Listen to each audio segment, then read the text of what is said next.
What's up, guys? My name is Left 4 Dead 53, and today we are back playing Depression Quest. Back with another episode. Don't know really what happened. Kind of had to skip through the last video because it doesn't save your spot, so it's either do it all in one shot or redo. So I had to just get back to this spot. I got back to the part where I told her, I told her everything is fine. So we're back here playing this game again. I don't really know what's gonna happen. We had just gone to the party last time and all that, so see what happens. I already read all this, so let's just go to the next one, I guess. I don't know. Okay. That is a creepy ass photo. I'm just gonna say that. I'm gonna take a screenshot of that thing too. It is a lazy Sunday morning. You are idly clicking around online as your phone rings. Sam, a co-worker of yours that you're friendly with, asks you how you are, and makes hurried small talk with you. You typically only ever talk to him on the phone when one of you needs a shift covered. So it's slightly awkward. You're waiting in antipatient for him to ask you to come in on short notice. When he veers the conversation in a completely different direction. How do you feel about cats? He asks. Mine had kittens a few weeks ago, and I'm having an awfully hard time finding a home for the last one of the litter. You don't have any pets, right? It takes you a moment to process this information, and you're caught off guard as he begins to honestly try to sell you on the idea of taking the last kitten off his hands. It's not something that you had specifically considered before, and he seems fairly insistent. I've always wanted a kitten, but I don't like kittens after they're kittens. Like, I don't like cats. I don't know. I mean, I like cats, but oh god, that voice crack. I like cats, but so most of my family is allergic to them, so I'm kind of screwed on that part. So that's why I only have dogs. I'm sad. Okay. She's a real sweetheart. She really loves people. She got all her shots already taken care of, and the vet said she's healthy as a horse. I can bring her over by your place tonight if you're interested. You look around at your apartment and try to picture a cat in its as he continues to tell you about how cute she is. You tell him that this is all kind of sudden and that you don't have anything for the kitten set up here. I'm gonna move the mic closer. Oh shit. Sorry guys. I'm making all the noise. Okay, I'm just gonna put this closer so I don't have to yell into the mic I'm just gonna make it a nice deep conversation. Okay. So I can talk like this, and you guys don't have to. You guys can just sit back, listen to my voice while I read this story to y'all children, not chitlins. Okay. Oh, don't worry about that. I can bring over a litter box and food and all that. Since you'd already be helping me out of a fix. It's the least I could do. I just don't want to have to put her in a shelter. Is this too high? Is my mic too high? Yeah. I'm gonna put it down a little bit. Is that better? Yeah? You guys can still hear me? Wait. Right here? That's good. Okay.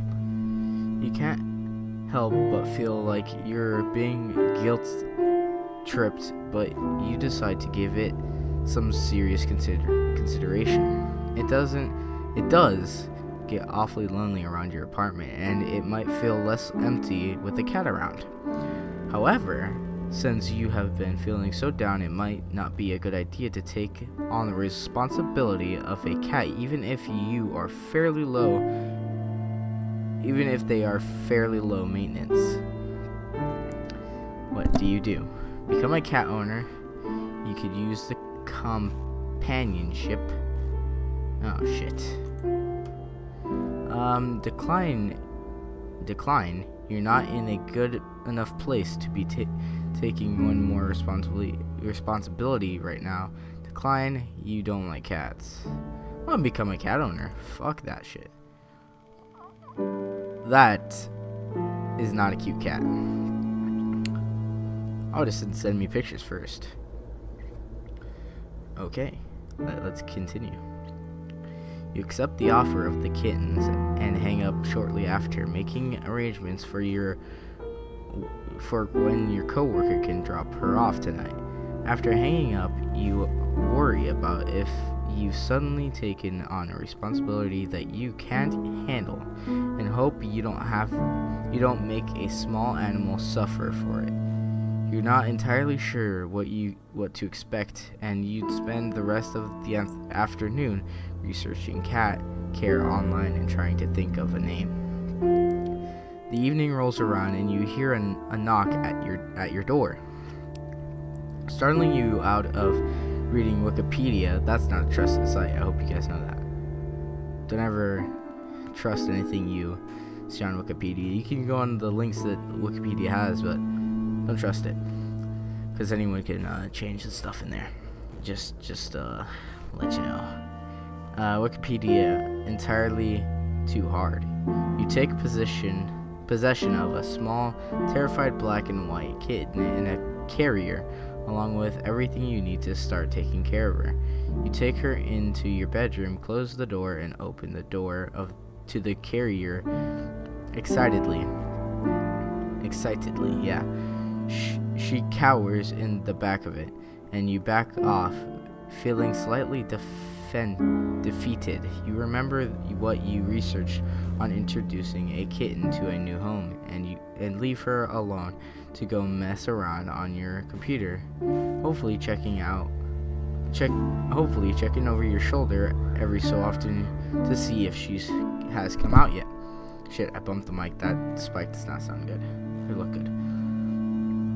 She hides inside her carrier periodically, making sorrowful cat howls long enough for you to start worrying that she already doesn't like you. But by the time you go to bed, she's curled up at your foot of it. At the foot of it. Oh. Eyeing you nervously before falling asleep. Over the next few days, you gain her trust, and she begins affectionately, Jesus Christ, following you around, sleeping on you, and hopping up on you anytime you sit down to do some work. Aw, that's cute. Like that. Still very depressed. I was hoping that that would help a lot of that. Pizza! I keep forgetting to look at the pictures. I hope you guys don't hate me for it. Yikes. I need something to drink. Whatever. It's late Friday afternoon and quitting time is just around the corner. Oh. A bright, clear day is giving way to a still... Jesus. Almost threw up. Sorry about that. I just ate. Bright, clear day is giving way to a still, temperate evening. You can hear your coworkers all around you anxiously making plans for their evenings and weekends, but you're really looking forward to just going home and resting after what's turned out to be a very long and taxing work week. Just before the end of your shift, you get a call from Alex. It seems a group of your mutual friends are heading out to a nearby pub for dinner and drinks to celebrate the end of the week, and they want to know if you'd like to come along. You tentatively tell her that you're emotionally exhausted from the work week and a social outgoing like that would just take too much out of you today. You encourage her to go and have a good time, since you know it's been a while since she's gone out with friends, but the effort feels futile since you know that she isn't going to go without you. Now that is a woman I'd like to get on. That sounds like a very trustworthy girl. Recommend getting one for yourselves. Only $10.99 shipping and handling.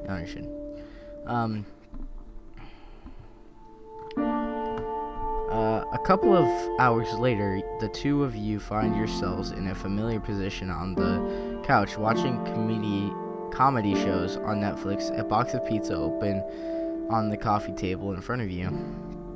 God, why do I get stuffy when I read these things? About to throw up and burp. Okay, that was better burp with no throw up. Jesus. That didn't sound good. As you look across the couch at her, you start to feel anxious. You feel bad, but effectively forcing the two of you to stay in tonight. Again. While you are always appreciative of your partner's efforts to take your feelings into account and help make sure you're socially comfortable, you sincerely worry that you're holding her back from enjoying a more fulfilling relationship. While she does seem to enjoy spending time with you, as the two of you sit in... Hold on. Okay. As the two of you sit in comfortable, almost contented silence, watching old shows you've each seen 2 or 3 times before, you ever increasingly fear that your relationship is becoming one-sided weighs more and more heavily on you. You feel more than ever like a burden or a ward to her, and it's virtually impossible for you to see what value you could possibly offer to her in return. Worst of all, this nagging fear has made you feel more self-conscious than ever, withdrawing ever inwards, and you've started to pull away from Alex herself. Oh, Jesus Christ. What do you do? Ask Alex if she's happy with your relationship. Don't say anything. You're already worried about her being upset with you. Ask. It's the only way to find out. Wait, what are the things that are crossed out?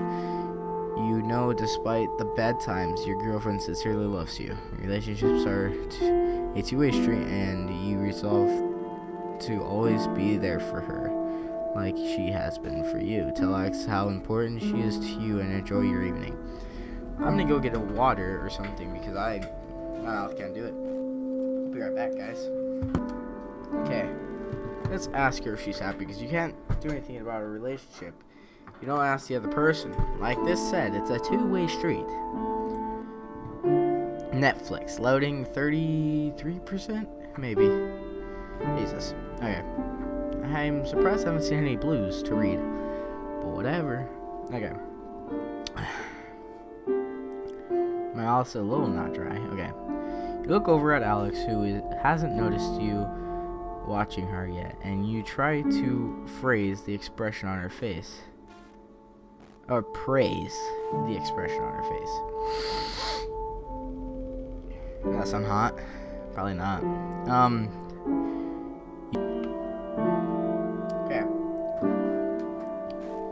look over at Alex, who hasn't noticed you watching her yet, and you try to praise the expression on her face. You worry that it's one of sheer boredom and bare tolerance.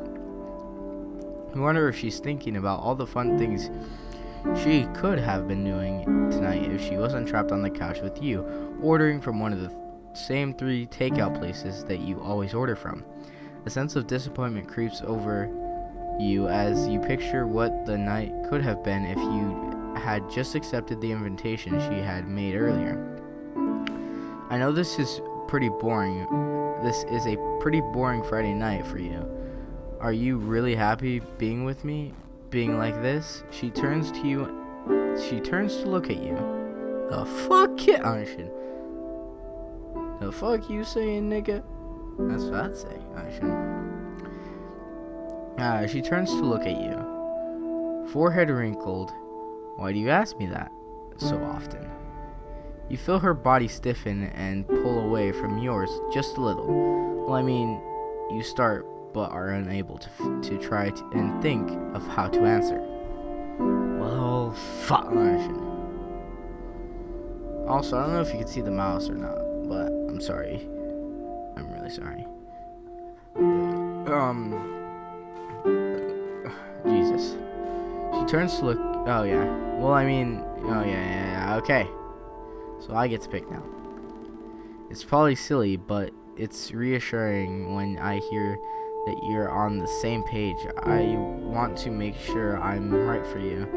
I don't know, it's not what you'd usually be up to. I don't know, I guess I get kind of worried that you're getting bored sometimes.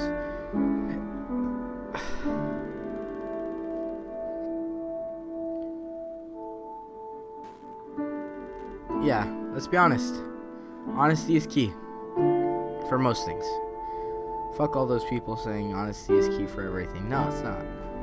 Okay. Alex sighs.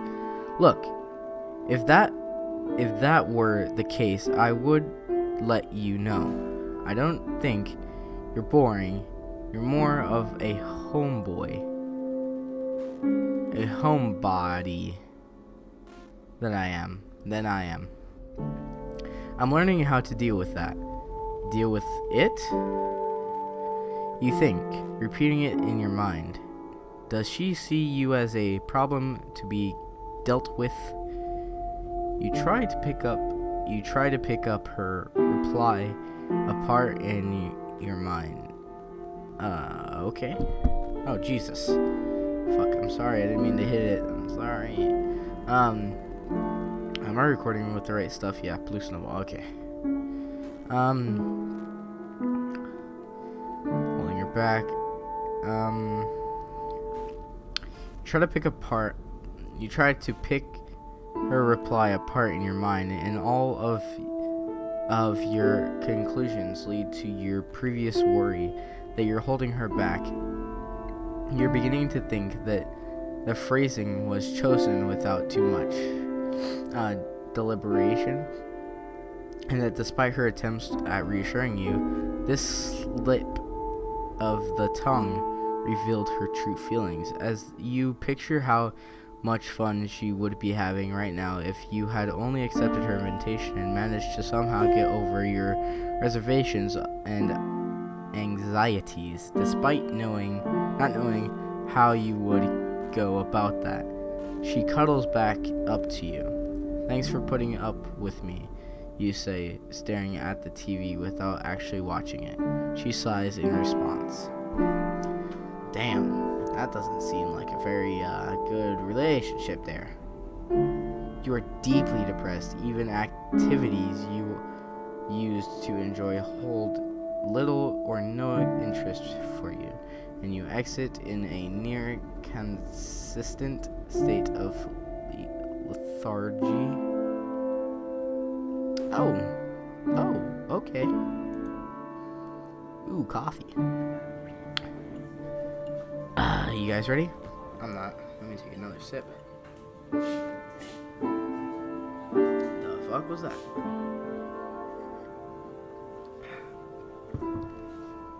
Okay. Like I I said, I really wish this kind of read a lot of it because, man, Jesus, forget I'm so close. Because, my throat kind of gives out on me halfway through most of this stuff. Yeah.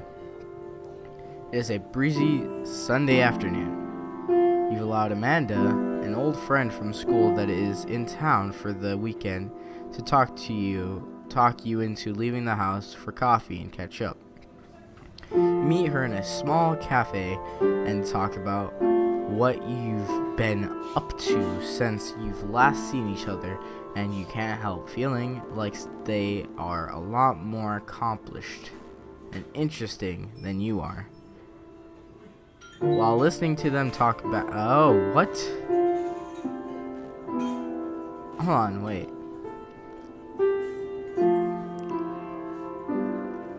Why does it jump from you've allowed Amanda, an old friend of yours? You meet her to they. It's you meet her in a small cafe and talk about what you've been up to since you've last seen each other, and you can't help but feel like they are a lot more accomplished. Who's they? And interesting than you are while listening to them. See them, they, she, her. What? That makes no sense. Or they had a family reunion or school reunion.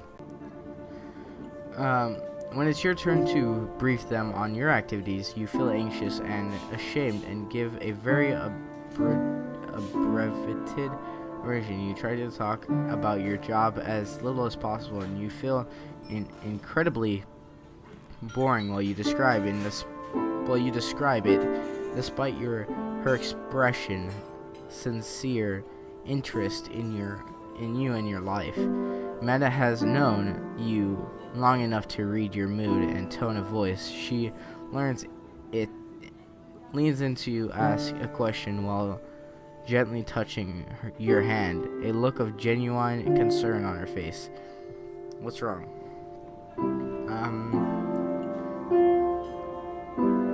Suggest a change of location, confide in her honesty.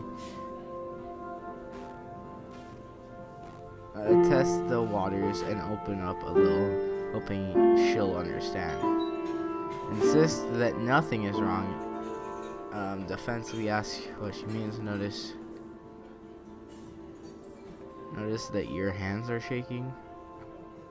Lethargic. I want to do this one. Can I do that one? No? Number 5, whatever. That's the best, I guess. Man, I'm seeing these waveform spikes, and I'm sorry. Jesus. Okay. It's such a small question, but it feels like a blow to the gut. You surprise yourself when you realize that your tightly clenched fists are now beginning to shake slightly.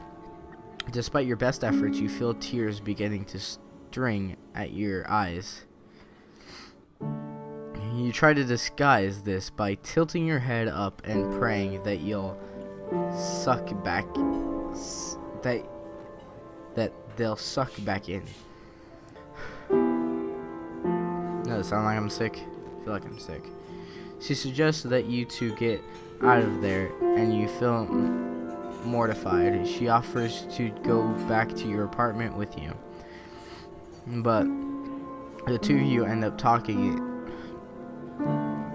I can't read this.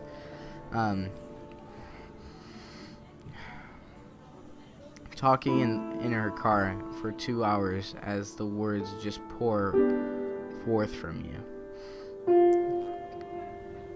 Amanda seems unsure of what to say at times, but she listens and rubs your back as you sob and talk. She asks if you've gone to a doctor about this, and you admit that you haven't. She mentions that her mother is seeing a very good therapist in town and offers to ask her about it. You're not thrilled about the idea of going to a therapist, and even less thrilled that Amanda might be telling someone about your problems, but she persists and tells you she'll email you the doctor's contact information later in the week. It's a glaringly sunny Monday, and one of the few days that your brother Malcolm is in town and free long enough for you two to actually see each other. You have a dental appointment that day, but you make plans for him to pick you up afterward. Your appointment takes a little longer than you expected because your dentist tells you that you've started grinding your teeth in your sleep to a worrying degree, given how nearly anything in your life has been feeling enormous and stressful lately. This doesn't come as a surprise to you. He suggests that you try to reduce your stress levels and fits you for a night guard. It feels awkward and too big for your mouth, and you feel embarrassed looking at your puffed out face in the mirror with it. You finish up the appointment in a hurry and leave about a half an hour overdue for meeting your always punctual brother in the parking lot. You finish up as quickly as possible and leave the building to scan the parking lot for your brother's car, but you don't see his old Civic anywhere. You pass by a blue Camaro and jump as it beeps at you. Oh, causing you to jump in surprise. It takes you a moment to realize it, but it's Malcolm in the driver's seat. You hop in the passenger seat and compliment him on his new ride, and he mentions that it's a perk of a promotion he's recently obtained at work. He starts telling you about how much more money he makes, how his career is really taking off, and how he's starting to look at new houses with his wife soon. Wow. I hope that's me. I have a sister, and I hope this is me out of us two. I hope she's not the successful one. I know that's a little bit mean. I mean, I hope we're both successful, but I hope I'm more successful than she is. Just saying. Does that sound weird? Oh, Jesus. Spikes. Sorry.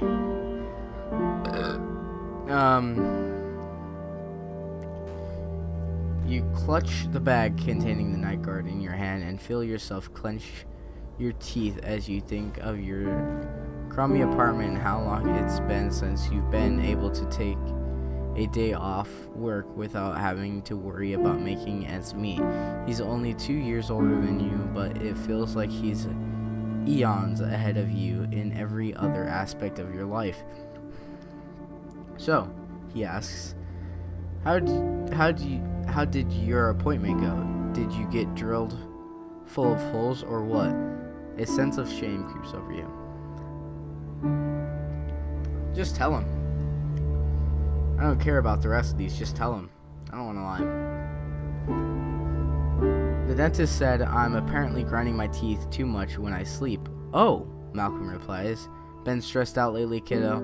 Deciding that you don't really want to go into it, you tell him that you don't think that's the cause, and it's probably just a random thing. He doesn't pray further, and instead begins.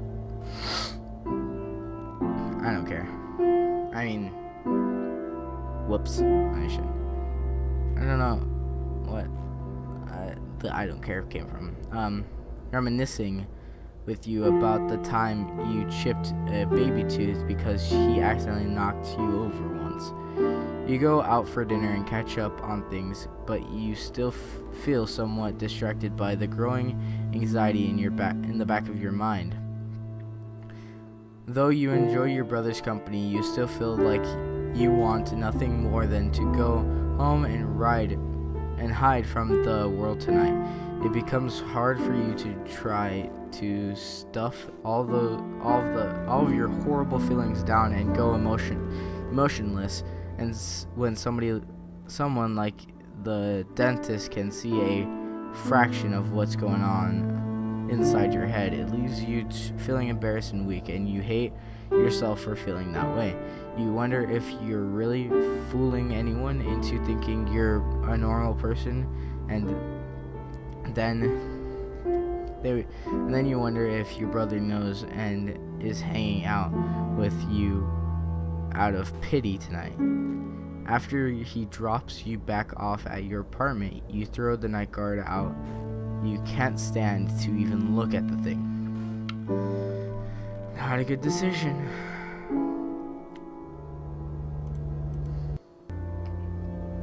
Oh, my throat. That hurt. Because I have soda. So, not good for my throat. It's a dry... Whoa. Sunday. It was just Monday. It's a dry Sunday morning. You grab your morning coffee and scoot your rapid growing kitten off your office chair, and despite your protests, sit down at your desk to check your email. A new message pops up in your inbox almost as soon as you do. It's from Amanda, and you remember your meeting in the cafe and awkwardly bring up your feelings to her. Subject: Hey buddy. Body: Hey, sorry it's been a few weeks. I meant to get this to you sooner, but it took a while for me to get a hold of my folks back home. Dad told me to say hi, by the way. Anyway, I remember that I remembered that what we talked about last time I saw you, and I hope you aren't insulted by it. But I asked my mom for the number for her therapist. Don't worry, I didn't tell her who it was for. I think she's worried about me though. Now though, ha ha ha. Anyway, the number is 647-723-5274. It's a really good office. You should look into it. Talking to someone never hurts.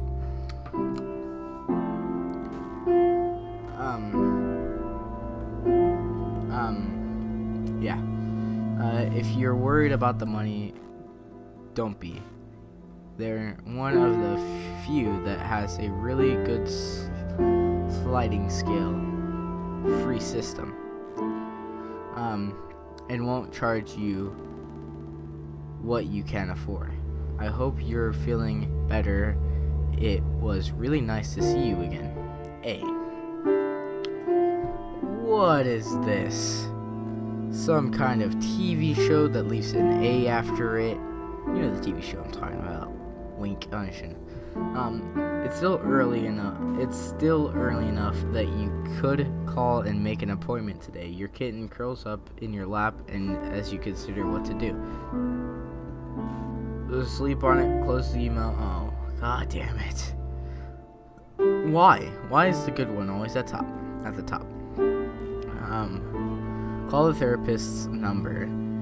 I should probably lower this a little bit more since I'm so close to the mic. Sorry about that. Sleep on it and see how you're feeling in the morning. You're not keen on the idea at all, but you don't want to disappoint Amanda. Close the email without thinking of it. This has been embarrassing enough already. That one. Seems like he'll call. Hopefully he'll call tomorrow.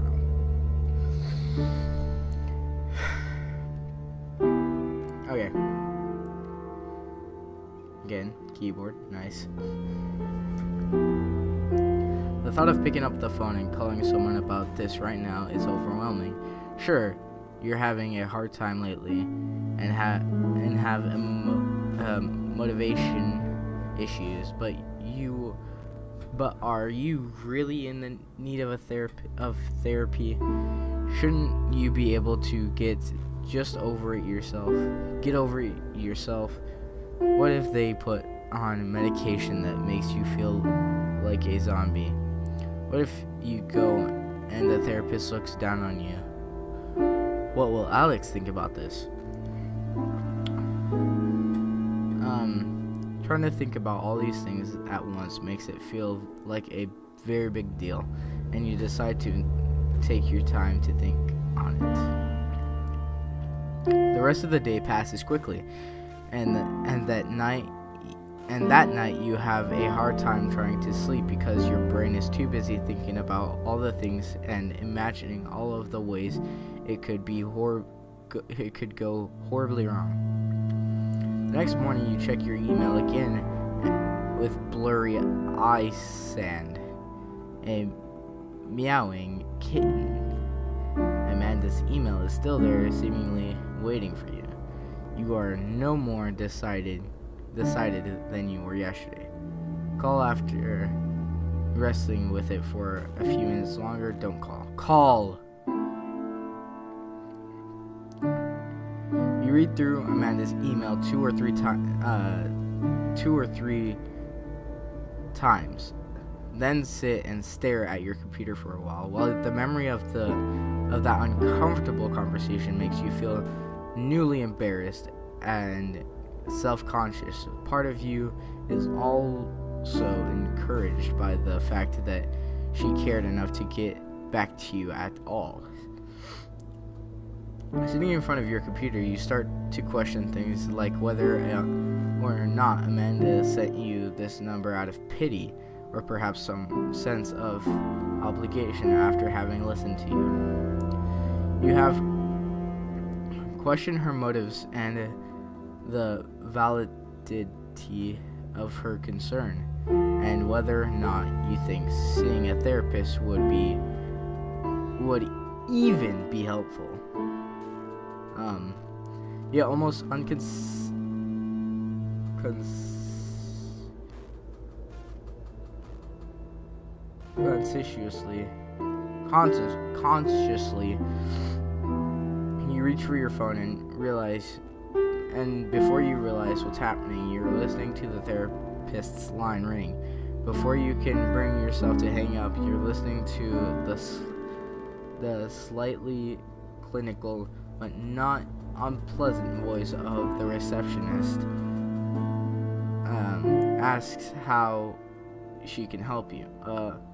I'd like to make an appointment with the doctor. You manage to stammer out. The conversation is quick and not nearly as unpleasant as you were fearing, and quicker than you could say fruit and slip. You scheduled an appointment. Quicker than you realize appointment day rolls around. What do? Head to the therapist, even though you're totally unsure of what to expect. Sit in your car, terrified, and try to talk yourself out of going. Into or out of going. Oh. Just the thought of going to the apartment. And this one. Hold on, I gotta take a piss, man. Ain't even a cough drop. Just holy God. My last cough drop. I'm in the danger zone. The danger zone. You have your first session with your new therapist, Dr. Susan Malville. A tall woman in her mid-40s with a disarming demeanor and patient eyes. With the start of the slightest smile lines. Sorry, I've got to swallow this medicine stuff as I talk. It's pretty hard. She makes you feel comfortable fairly easily, which is a pleasant surprise after all of your anxiety over the appointment. As you leave, you make a second appointment. You're still skeptical about all of this, but figure you might as well see where this goes. The hardest part, it seems, was taking the first step. You're still not sure if and how you're going to tell your family or your partner, but you figure you'll deal with that when the time comes. Either way, you feel relieved that you managed to see this through. Instead of being paralyzed with worry over it. Even if nothing comes out of it, you did something you said you would instead of flaking out or running away. You're emotionally exhausted when you get home and collapse into bed. You sleep better. That night than you have in a week, and you're not sure if it's because you were so tired that when you got home, or if it's because of the therapist. See, it went back. You spent some time on a therapist's couch. You're having difficulty finding the motivation to continue going to your session. You are depressed, currently taking medication. Jesus, currently taking medication for depression. You are not currently taking. Yeah. You are very depressed. You spend a large amount of time sleeping, hating yourself, and having very little energy or motivation. Next, please. That looks like a blanket. It is early on a Wednesday morning. Lately what was that? Sounded weird. Whatever. Lately, you've developed a nasty habit of waking up 10 to 20 minutes before your alarm rings, and unfortunately, today is no exception. You lay in bed, each minute ticking closer and closer to wake-up time. And passing on a swelling wave of ever-encroaching dread. Sorry, I get out of breath when I read these things very quickly. Sooner than you would like, your alarm blares with caustic inevitability. You frantically pound the snooze button and then retreat under your blankets as if the warmth of your comforter could shield you from the passage of time. You almost have difficulty rising from bed, but today that simple task seems nothing short of Herculean. After several snooze cycles, you decide that you just can't deal with work today. You're incapable of even rising yourself from bed, let alone going into work and having to force yourself through a workday. Not to mention, you've snoozed so many times that it would be impossible to make it on time. Now anyways. What do you do?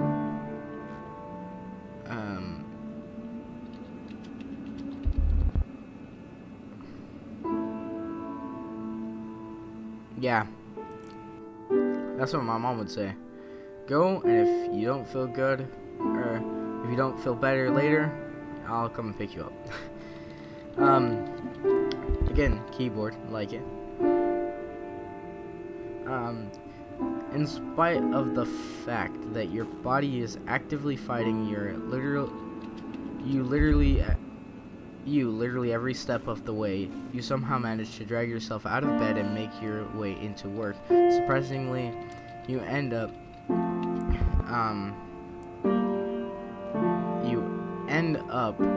only being about 5 minutes late, and nobody seems to notice or care. Though, when you woke up, the simple act of being even physically present at your job seemed like an impossibility. You are surprisingly at your own ability. You are surprised at your own ability to push on through the day. Well,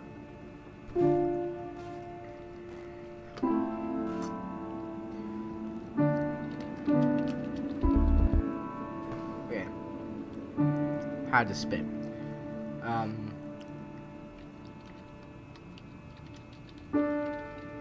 While you are far from enjoying or indeed even really coping with the dullness of your job today.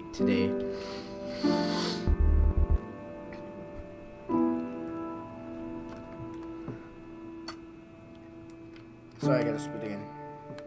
Had to spit again. And my spit looks nasty.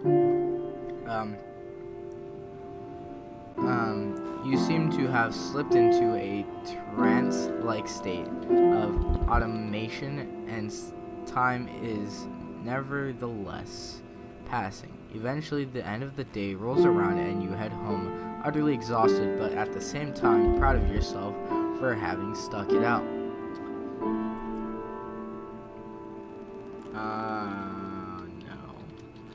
Oh no.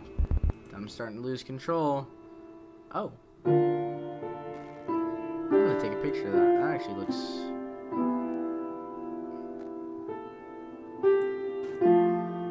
You know what? I'll take a screenshot later. All I've gotta do is watch it for a few seconds. Okay, we're good.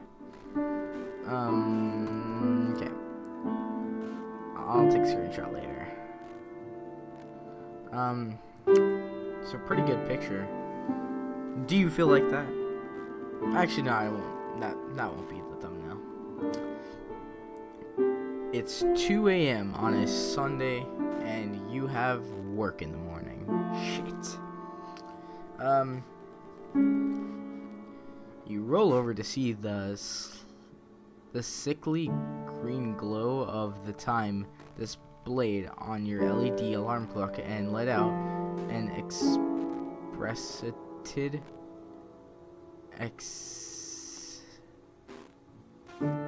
exasperated spit all over the screen, exasperated sigh. You've been trying to fall asleep for over 3 hours now to have no avail.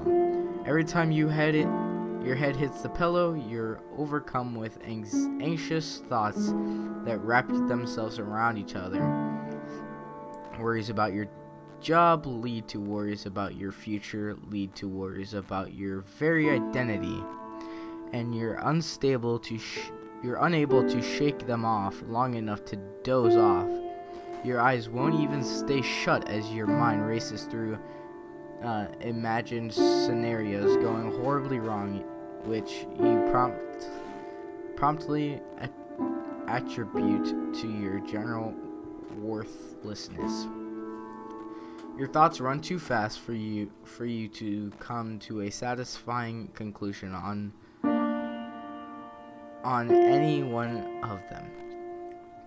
Your room is completely silent, but the silence has given way to a loud static noise rattling around inside your head. Your heart beats loudly and on your racing heart. Oh, and the worry is beating a little too fast. You worry that if you focus too strongly on your racing heart, you'll freak yourself out hard enough that you have a heart attack. You have to be awake for work in a mere 8 hours, and you know that your work is so much worse on only a few hours sleep. What do? Go to computer. Sleep is clearly not happening no matter how long you lay. Well, that's pretty cool. Nothing but this option. Attic. You could see the blank. Hugs. Lol. Hugs. That owns. Attic. Yeah, it's been a I don't know. Attic. Smiley face. Attic. My mom bought me. Oh.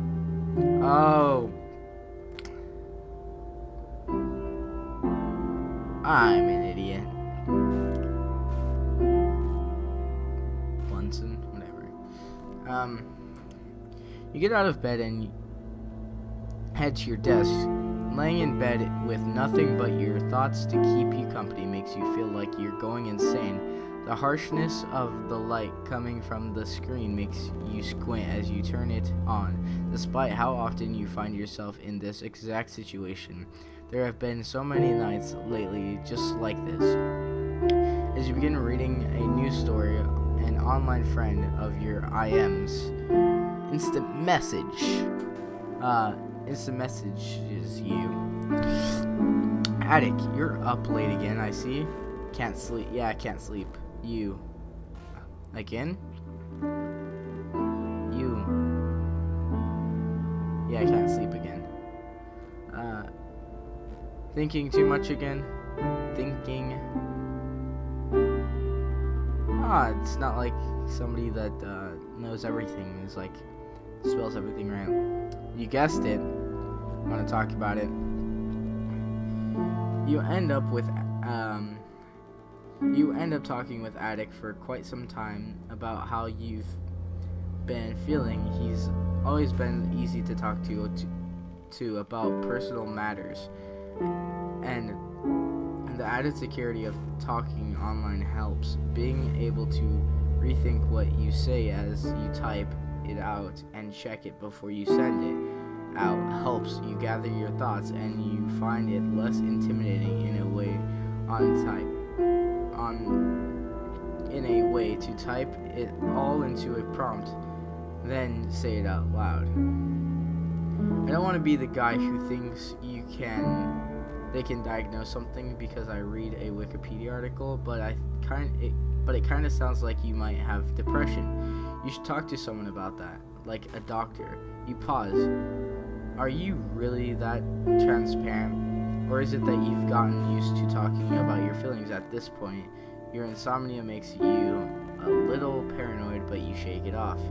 We can do some research and see if there's a good doctor near you. It's not like you're going back to sleep anytime soon anyway. Might as well do something while you're awake. Smiley face. Oh, that's okay. Actually, I have talked to someone about it. Yeah. Or not. Okay, I'm glad you're taking that step. I've heard it's not an easy one. I know people kind of suck at understanding this sort of stuff sometimes, but there's nothing wrong with having depression. You wouldn't be ashamed. You wouldn't be ashamed to have bronchitis or something. So there's no reason to be ashamed if it's your brain that's sick instead. You spend a few more minutes talking with Attic about your therapy and your feelings about it. He's incredibly supportive, and you're happy to find that you're having a confident and understands your illness and is willing to lend an ear when you're having nights like this. A little while later, you fall back into bed, kitten in tow, and find it easier to drift off to sleep. Even in therapy, you know you're still gonna have nights like this sometimes. It's good to know you have a friend who will help carry you through them. Well, I think I'm doing good. I don't know. That's a cool doorknob. Wish I had that doorknob. Just kidding. Dude, this is getting very interesting. I like it. It's a chilly Thursday night, and you've just gotten off work. This has felt like one of the longest days you've faced in recent memory, even though nothing exceptional had happened. A ton of mirror things kept going wrong, and coworkers had tried your patience throughout the day. You consider leaving work early, but the last thing you wanted to do was deal with your insufferable boss on top of everything else. You're lost in thought on the commute home, and your feelings of frustration both with your life and the world around you build as you run into mirror annoyances, like people bumping into you really hard as they walk by. By the time you get home, you're exhausted, and you remember that these feelings were ones you identified as a negative feedback loop with your therapist. These pent up feelings aren't dying down and are eating at you. You open your front door and stare at your apartment. An overwhelming feeling of exhaustion overcomes you. Calm astonishment. And you feel like your energy levels are low enough that you'll likely settle into a single activity tonight. What do? Reach out to someone close? Don't burden. Yeah. Gotta talk to somebody. Your head feels too noisy and you need to trade it for some actual conversation. Your therapist did say that if it was important to reach out to your support network,